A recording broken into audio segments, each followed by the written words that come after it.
Moi! Olen Mikael Kettunen ja toimin vapaaehtoistyöntekijänä Tampereen Hope-yhdistyksellä. Morjesta, mä olen muusikko Pasi Vainionpää ja meillä on tärkeää asiaa just sulle.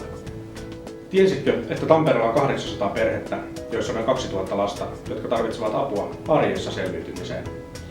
Tampereen Hope-yhdistyksen tarjoama tuki on hyvin konkreettista. Vaatteita, urheiluvälineitä, mutta myös elämyksiä, jääkiekko- ja elokuvalippujen muodossa. Tuemme myös lasten ja nuorten harrastustoimintaa maksamalla kausimaksuja. Haluamme näin olla omalta osaltamme tukemassa sitä, että jokainen lapsi ja nuori kokisi olevansa samanarvoinen. Näin joulun alla avun tarve erityisesti korostuu.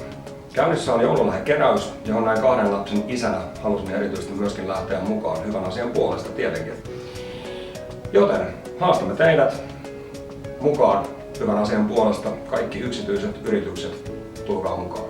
Kiitos. Kiitos.